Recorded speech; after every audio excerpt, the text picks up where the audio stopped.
આપણે એમ કહીએ છીએ મૃત્યુ એ સનાતન છે અને આશીર્વાદ પણ એવા દેવાતા કે 100 શરદ ઋતુ સુધી જીવ.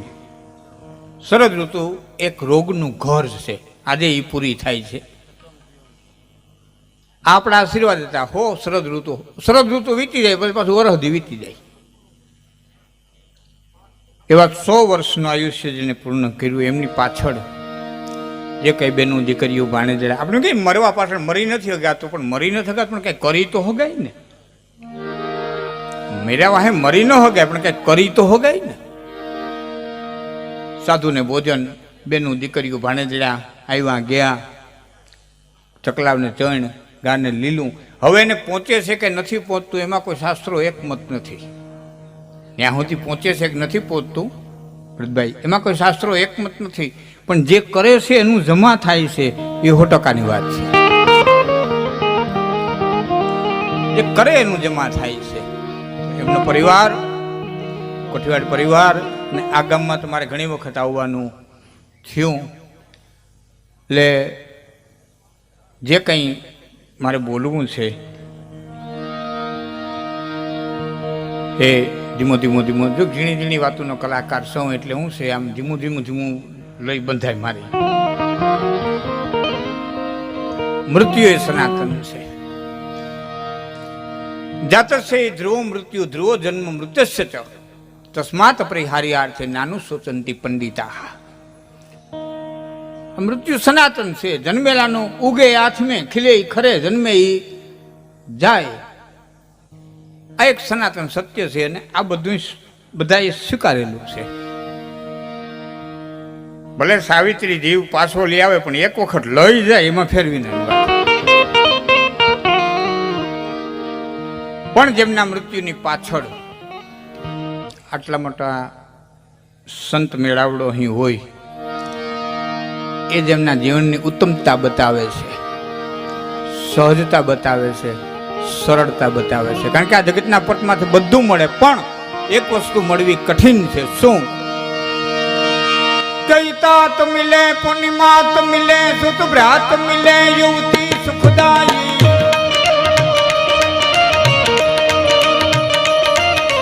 તાત મિલે, પૂર્ણિમાત મિલે, સુત ભ્રાત મિલે, યુવતી સુખદાયી. રાજ મિલે, ગજબાજ મિલે, સુખ સાજ મિલે, મન વાંછિત પાઈ.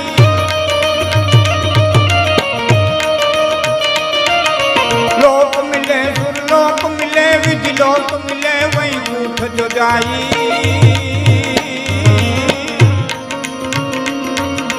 सुंदर और मिले सब ही सुख, संत समागम दुर्लभ भाई. संत समागम दुर्लभ भाई, संत समागम दुर्लभ भाई. जात मिले, पुण्यमात मिले, सुत भ्रात मिले, युवती सुखदाई. માં મળે, બાપ મળે, અને તો કર્મને આધીન મળે. આપણે ક્યાં બજારમાં કહેતા નીકળ્યા કોઈ મારી માં થાવ, કોઈ મારી માં થાવ. આપણે નીકળ્યા હતા મારે આવવું છે, કોઈ મારી માં થાવ ના. આપણે પધારવાના હતા એની ઉંમર 20 વર્ષ મોકલી દીધી હતી. તાત મિલે, પુનિમાત મિલે, સુત ભ્રાત મિલે, યુવતી સુખદાયી. રાજ મિલે, ગજબાજ મિલે, સુખ સાજ મિલે, મનવાંછિત પાઈ. લોક મિલે, સુરલોક મિલે, વિધિ લોક મિલે, અને વૈકુંઠ જો જાય. આ બધું કર્મને આધીન મળી જાય. પણ સુંદર વિલાસ નામના ગ્રંથની અંદર મહાત્મા સુંદરદાસજી લખે છે કે ઓર મિલે સબ હી સુખ, પણ સંત સમાગમ દુર્લભ ભાઈ. સંતોનો સમાગમ છે ને એ એની કૃપાથી મળે, એ સંતોની કૃપાથી મળે. અને એ ગત આત્માના જે કર્મો હોય અને એ કર્મને આધીન ખૂબ અહીં બધા સંતો પધાર્યા છે. સંતોના ચરણોમાં વંદન કરું છું. એવા જ મહાનુભાવો અમરીશ મામા ઢેરને ધારાસભ્યો, બીજા અમારા મનરાજ મામા, આ બધા પદાધિકારીઓ, ભરતભાઈ, બીજા અમારા દાયરાના નરભાઈ બધા આવ્યા છે. યોગીદાનભાઈ આવ્યા ને ક્યાંક, હા, બીજો ઘણો બધો દાયરો પરિચયમાં છે. ગામડાનો બાબો અમરીશ મામા, આ તો બધા પદાધિકારીઓ આવ્યા એટલે કહું છું. ત્યાંથી હું શરૂઆત કરું છું. કલેક્ટરને મળવા ગયા એટલે એના ક્લાર્કે કીધું બાપા તમારું નામ લખી દો. નામ લખી દીધું. કલેક્ટરે વાંચ્યું છે મારા ગામના, નીચે લખી દીધું, બાપા અત્યારે હું કામમાં છું, ફરીવાર આવજો ત્યારે મુલાકાત આપીશ. એટલે ક્લાર્કે કીધું, બાપા હવે પગથિયાં ઉતરી જાઓ, બીજી વખત આવશો ત્યારે મુલાકાત દેહે. જો સાહેબે લખી દીધું. બાપો જમાનાનો ખાધેલો ચિઠ્ઠીની વાહે લખતો ગયો, સાહેબ તું કામમાં છો એટલે તારું કામ છે, કાલે હવે કામમાંથી ઉતરી ગયા પણ તારું કંઈ કામે નથી. જે પ્રજાના સેવકો આમાં બેઠા છે એને વિનંતી, કામમાં સૌ અને કામના સૌ ત્યાં સુધી જ કામ છે, કરી લેવું જોઈએ. જાતિની વિદ્યા ધન અરુ યશ કો લાભ ન હોય તો વિદુર કહે ધૃતરાષ્ટ્ર કો વંધ્યકાલ હે સોય. વિદુર જે ધૃતરાષ્ટ્રને નીતિ કીધી એ વિદુર નીતિને મહાત્મા બ્રહ્માનંદીએ ચારણી સાહિત્યની માલિકો ઢાળી, અને ચારણી સાહિત્યની માલિકો ઢાળેલી વિદુર નીતિનો પહેલો દુવો, જાદીની વિદ્યા ધન અરુ યશ કો લાભ ન હોય. માણસે જીવનની માલિકો આખા દિવસમાં ત્રણમાંથી એક ચીજ કમાવી જોઈએ. પેલી વિદ્યા. વિદ્યા કમાવાનો સમય ન હોય, વિદ્યા કમાવાનો સમય ન હોય. ભાવનગર રાજકવિ પિંગળસી બાપુના શબ્દો યાદ આવે. અહીંયા મને વિદ્યા શબ્દ આવ્યો એટલે પિંગળસી બાપુ કહે છે, વિચારું નહીં લઘુ વૈમાં પછી વિદ્યા ભણ્યાથી શું. વિચારું નહીં લઘુ વૈમાં પછી વિદ્યા ભણ્યાથી શું. જગતમાં કોઈએ જાણ્યો નહીં જનેતાના જણાથી શું. ગજબ હાથે ગુજારીને પછી કાશી ગયાથી શું. મળી દુનિયામાં બદનામી પછી નાસી ગયાથી. વિચાર્યું નહીં લઘુ વયમાં. 7-8 વર્ષનો છોકરો હોય ને પટુક ભણવા જતું હોય, હા આપણે રાજી થાય, આપણે થઈને બિસ્કીટનું પડીકું લઈ દઈએ ને ઓળખતા ન હોય, પણ એવું રૂપાળું લાગે. બાકી ઢાંગરો થાય, વાહમ લાકડીયું પડે, નથી જવું. તેને બાપને કેવું છે કે આને હવે કોકના ફેરો હાથી રાખી દે, આ નહીં ભણે. કારણ કે એ અમુક ઉંમર છે. તો આખા દિવસમાં માણસે વિદ્યા કમાવી જોઈએ. વિચાર્યું નહીં લઘુ વયમાં પછી વિદ્યા ભણ્યાથી શું. અને જગતમાં કોઈએ જાણ્યું નહીં પછી જનેતાના ઝીણાથી શું. એક સંસ્કૃતમાં શ્લોક હતો કે જે પોતાના નામથી ઓળખાય ને એ ઉત્તમ. પોતાના નામથી જે ઓળખાય એ ઉત્તમ. બાપના નામથી ઓળખાય એ મધ્યમ. મોહરના નામથી ઓળખાય એ અધમ. અને બાઈમાણાના નામથી ઓળખાય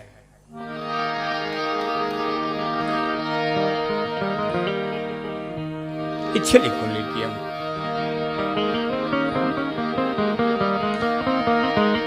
જે પોતે માયનો છે, પોતે કાયમો છે, નામ કાયમો છે. ભગત બાપુએ કીધું ને કવિ કાગે, તો આમાં ભજનો હોય, ગીત હોય, દુહા હોય, છંદ હોય, કવિતા હોય, એમાં ઘણી વખત આખો ભજન મહત્વનું ન હોય, એમાં એક કડી મહત્વની હોય. ઘણી વખત એક કડી મહત્વની ન હોય, એક લીટી મહત્વની હોય, એક અર્ધાલી મહત્વની હોય. ઘણી વખત અર્ધાલી મહત્વની ન હોય, એક શબ્દ મહત્વનો હોય. હા, કેટલો મહત્વનો હોય હું તમને કહું. ભજન તો જાણીતું છે. કવિ કાગ એમ કે તારા આંગણિયા એ પૂછીને જો કોઈ આવે રે આવકારો મીઠો એને આપજે રે. તારે કાને રે સંકટ કોઈ સાંભળાવે રે બને તો થોડા કાપજે રે. શબ્દ મહત્વનો 2 લીટીમાં. મારી વાત ઉપર ધ્યાન દેજો. તારા આંગણિયા પૂછીને કોઈ આવે, રખડતો રખડતો આવે એમ નહીં, કોક દેખાડી દે ને આવે એમ નહીં. તારા આંગણિયા પૂછીને કોઈ આવે. હવે આ ગામની માલિકો કોઈ માણા પૂછતો પૂછતો આવે કે કાથડ બાપુ કોઠીવાડનું ઘર ક્યાં છે, એ પૂછતો પૂછતો ક્યારે આવે, એટલી ઇજ્જત કાંઈમાં હોય ત્યારે ને. બાકી ગામમાં કોઈતરું ઓળખતું ન હોય તો કોણ આંગણું પૂછતું પૂછતું આવે. આ મહત્વની વસ્તુ પૂછીને, તારી કીર્તિ સાંભળીને, તારું નામ સાંભળીને કોઈ આવે. અને પછી ભગત બાપુએ કીધું કાને રે સંકટ કોઈ સંભળાવે તો બને. અહીં મજાની વાત, બને તો થોડાક આપજે. તારાથી થઈ શકે એમ હોય તો ઘર બાળીને તીરથ કરવાની વાત નથી. હા, ઘણા કહેતા હોય ને માયા મોટી નાગીણી નીંડા પોતાના ખાય ને આમાંથી કોઈ ઉગરે તો મોટો મણિધર કહેવાય. આ સંન્યાસી હાટું છે, સંસારું હાટું નથી. એ આ બધું સંન્યાસી હાટું છે, આપણા હાટું નથી. હું તમને વિનંતી કરું, તમે કમાઈ દો, ધન છે ધર્મ કરી શકશો, શરીરમાંથી ઉતરી બાંધી રખડતા છો, શું કરશો? ધન છે તો દાન કરશો, ધન છે તો પૂન કરશો, ધન છે તો સારી કથાઓ કરશો. તો એ બાયા મોટી નાગણી નીંડા ખાય ને એ બધું સંન્યાસી હાટું. સંન્યાસીને નોખા છે ને આપણાય નોખા છે. હારવાર ન ઉપડવું. એના ધર્મ જુદા છે, આપણા ધર્મ જુદા છે. સંન્યાસી છે એ અપરિગ્રહ રહી શકે. કાલ ભગવાન જેવડો ધણી, એ સંન્યાસી અપરિગ્રહ રહી શકે, સંસારી અપરિગ્રહ રહી ન શકે. તમારે ઘરે ઢોર હોય વરસથી નીંદ રાખવી જોઈએ, એમાં તમે અપરિગ્રહ થાવ ન હાલે. બાલ બચ્ચા હોય તો 20 વર્ષે લગ્ન કરવા પડશે, એના હાટુ બચત કરવી પડે, એમાં અપરિગ્રહી ન હાલે. આપણા જુદા છે. તો આખા દિવસમાં વિદ્યા કમાવી જોઈએ. વિદ્યા કમાવાનો સમય ન હોય તો ધન કમાવવું જોઈએ.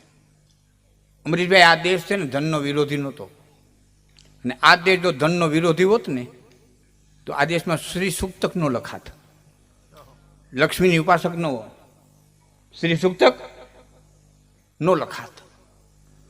ધનનો વિરોધી નથી આ દેશ. ધન કામી અને ધર્મ કરો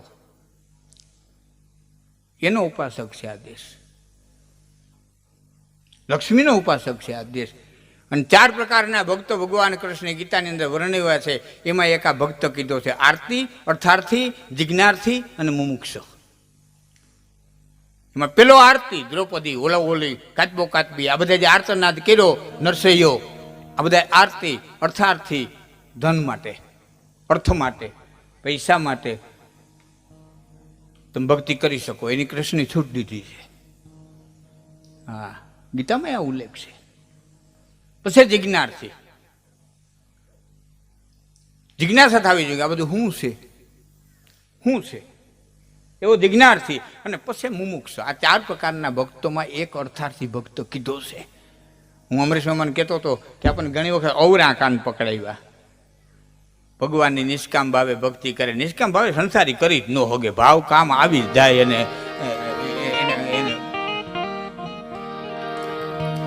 સંન્યાસી હોય તો નિષ્કામ થઈ શકે. બાકી આ અમારે હિદો ભગત છે ને એમ કહેતા, મેં એક દી વાત કરી મારા હિદા ભગતને, ભજન રામસાગર પર બહુ સારા બોલે, દ્વારિકા, આમ તો ઓળખતા છો. હિદા ભગતને મેં દી કીધું, હિદા ભગત? તો કે હા.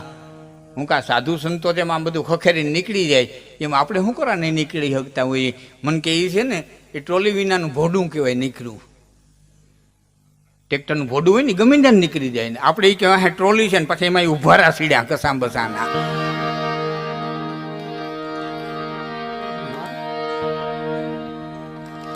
એક રાજા હવારના પોરમાં આરહ મરડીને ઊભા થયા અને આમ જોયું તો એક મહાત્મા છે ને એ સ્નાન કરી અને પોતિયું બદલાવતા હતા નદીના કાંઠે. તો રાજાએ આમ આમ આમ ઝરોખામાં જોઈને કીધું, કા મહાત્મા, રાત કેવી ગઈ, હવાર કેવી થઈ? એટલે મહાત્માજી કે, રાત તારી ગઈ મારી ગઈ ને હવાર તારા કરતા હારી થઈ. કે શું વાત કરો, મારા હોનાના મહેલ, હોનાના પલંગ, દાસ દાસીઓ, અને તમે રેતીમાં પથારી કરીને હુતાતા, અને મારા જેવી રાત કે રાજા નિંદર ન આવી હોય ત્યાં સુધી હોનાના પલંગ છે, નિંદર આવ્યા પછી આ જીવને ક્યાં ખબર છે ક્યાં પીડ્યો ઓશીકું, ક્યાં પીડ્યું હું, ક્યાં પીડ્યો. તો ન આવી હોય ત્યાં સુધીની સાયકલ આવી હોય બધી. નિંદર પથ્થર નો ગણે અને યન નો ગણે ભૂખ, આ જમડા જમડા જોબન નો ગણે ઓલા દેહનો ગણે દુઃખ, નિંદર પથ્થર નો ગણે. ટેન્ટી ખાતરનું ગાડું ભરાયું હોય, 3 દી ઢગલા કરાવ્યા હોય, પછી 3 રાતું લાગ લગાટ ચાહે હુંડા લઈને ચડાવ્યો હોય, એ 3 દિન 3 રાતું લાગ લગાટ લીધો હોય ને, પછી એને પાણાનો ઓશીકું દો ને તો ઘડીક વાર ઢબી કરી જાય. એમ ન કે નાના ખાટલો ઝાટકલ નથી ને ઓશીકો કઠણ છે ને પંખા વિનાનું તો ફાવશે નહીં. તો ન આવતી હોય ત્યાં સુધીની ચાઈ લાય. નિંદર પથ્થર નો ગણે, અન્ન નો ગણે ભૂખ. 3 દિનના ભૂખના કડાકા થયા હોય મારા બાપને, પછી ટાઢો બાજરાનો રોટલો દ્યો ને તો એ કઈડી ખાય. એમ ન કે મને ઘઉંના ભાવે છે ને આસણું તો જોશે ને દૂધ વિનાનું ગળે નહીં ઉતરે ને. તો ન લાગી હોય ત્યાં સુધી સાઈકલ આવી ભોગ છે. રાણા કંડોળાનો બ્રાહ્મણ કવિ બુદરજી લાલજી જોશી તો ત્યાં સુધી કહે છે કે નળપતિ નળ રાજા હુવા અને વનમાં વલખા વાય. નળ અને દમયંતી એવા સતવાદી થઈ ગયા, પગે જીવડું મરે તો 3 દિનનો અપવાહ કરે અને પ્રાયશ્ચિત કરી લેતા. આવા સતવાદી પગે કીડી મરવા ન દે. નળપતિ નળ રાજા હુવા અને વનમાં વલખા વાય. એ મારી મથિયા ખાય અને ભૂખ લાગે તે દીપુતરા. ઈના ઈ નળે અને ઈના ઈ દમયંતી ખાડામાં ઉતરી માછલા મેળ્યા હતા. તેથી કઈ આગળ કે સબ ચિત્તા સબપે ચડી અને ગાંધારી ગાંડી થાય. કુરુક્ષેત્રના મેદાનની માલિકો 18 અક્ષોની સેનાના મળા પડ્યા હતા અને ગાંધારી નીકળી. એ રાત અંધારી ભગવાન કૃષ્ણે માયાવી આંબો મૂક્યો. એ આંબામાં કેરીયું, એ ગાંધારીના પેટમાં ભૂખ મૂકી કેરી લેવા ગઈ. કેરી હાથમાં ન આવી, 4 આંગળ છેટી રહી. એટલે છોકરાનું મળદું પડ્યું તું, ઢળીને ચડીને કેરી લેવા ગઈ અને કેરી હાથમાં ન આવી. એક મરદાન માથે બીજું મળદું નાખ્યું, મરદાન નિહણી મંડી કરવા. સબ ચિત્તા સબપે ચડી અને ગાંધારી ગાંડી થાય. આ તો આંબે મન અટવાય અને ભૂખ લાગે તે દીપુતરા. કે ઈથી કઈ આગળ હાલો એ મળા હતા. ઈથી કઈ આગળ કે જઈને બચાવને જોગવે અને પઈ પોતાના પાય. જનેતા લોહીનું ધાવણ કરીને બટલાવને પાતી હોય, જઈને બચાવને જોગવે આ પઈ પોતાના પાય. તો વિયા વિછીણીને ખાય અને ભૂખ લાગે તેથી ભૂદરા વિછીણના છોકરા ખોખું થાય. પછી મૂકે જન્મતા ખાધી ન જાય તો વિયા વિછીણીને. આ ભૂખ છે, ભૂખ में राज को तेज सब घट गयो, भूख में सिद्धि की बुद्धि सब हारी, भूख में कामिनी काम को तज गई, भूख में तज गयो पुरुष नारी. भूख में और व्यवहार ना रहत है અને भूख में रहत है कन्या कुमारी. कवि गंग कहे सुनसा अकबर 4 ही वेद से भूख न्यारी.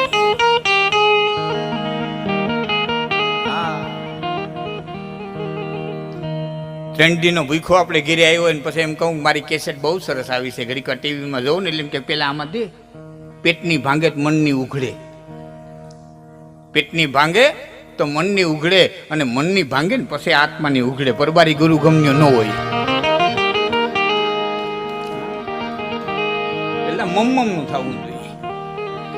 પછી મન પ્રસન્ન રહે, પછી મન થાકે, પછી આત્માની ઉઘડે.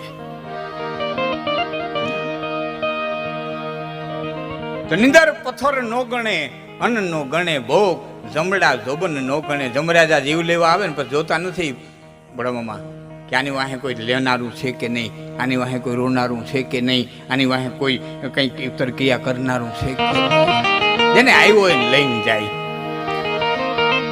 1 દિવસની આયુષ્ય લઈને આવનારા મચ્છર જેવા ન રહ્યા, તે કરોડ વર્ષની આયુષ્ય માગીને આવનારા માંધાતા જેવા ન રહ્યા. 308 રાણીઓ કરનારા રાજા ન રહ્યા, તો ભીષ્મ જેવા બ્રહ્મચારી ન રહ્યા. અતિ ખાનારા ભીમ જેવા ન રહ્યા, તો સદાના ઉપવાસી દુર્વાસા જેવા ન રહ્યા.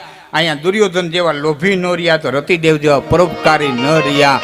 આ તો ભાવનગર રાજકોટ પિંગળસિંહ બાપુ કહે છે કે કો અધિકારી ભૂતપલ ભારી, કો યહારી અહંકારી, કો તપધારી ફલિયાહારી, કો વિહારી રથધારી.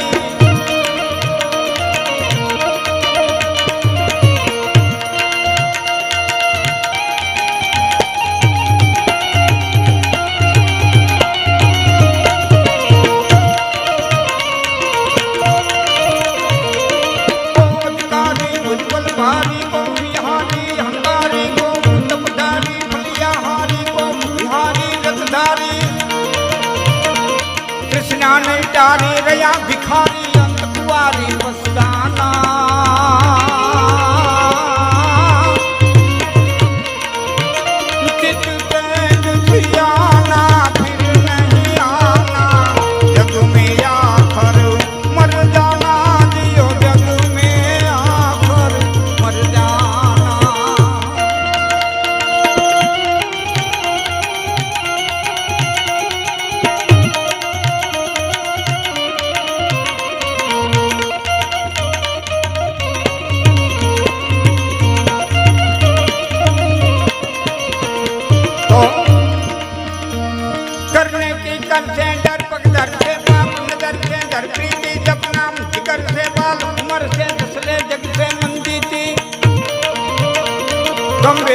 अंदर से रहे सबर से मिले उधर से परवाना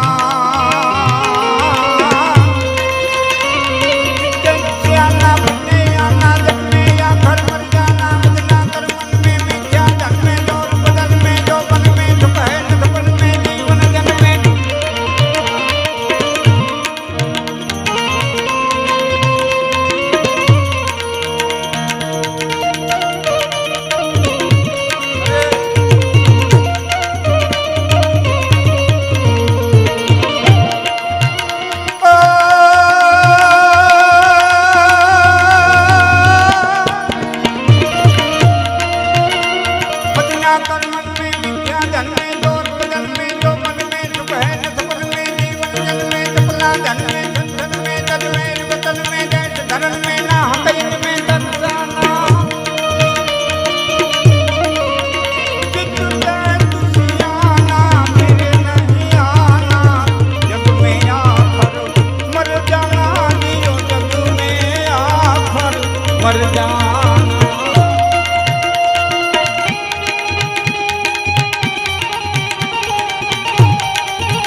વિદ્યા ધન વિદ્યા કમાવી જોઈએ એનો સમય ન હોય ધન કમાવવું જોઈએ માની લો કે મારી ઉંમરે પહોંચી ગયા હા વચ્ચે એક વાત કરી દઉં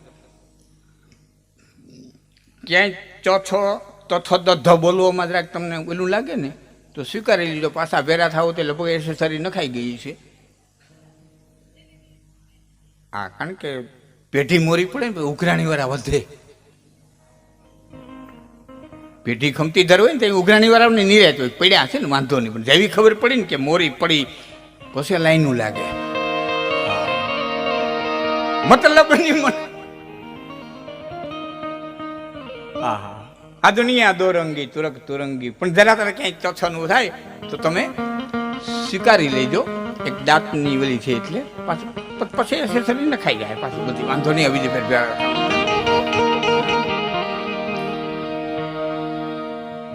ધન કમાવાનો સમય ન હોય મારી જે ઉંમરે પહોંચી ગયા હોય ધન કમાવાનો સમય ન હોય તો શું કરવું કે જાદીન વિદ્યા ધન અરુ યશ કો લાભ ન હોય વિદ્યા કમાવાનો સમય ન હોય ધન કમાવાનો સમય ન હોય તો સત્કર્મ કરી અને જગતના પટમાં થોડોક જહ કમાવો જોઈએ પણ જે દિવસે વિદ્યા ન કમાવાય જે દિવસે ધનય ન કમાવાય વનરાજ મામા અને જે દિવસે યશય નો કમાવાય તો બ્રહ્માનંદજી મહાત્મા કહે છે કે એ દિવસ વાંજ્યો ગયો છે વાંજ્યો ગયો છે વાંજ્યો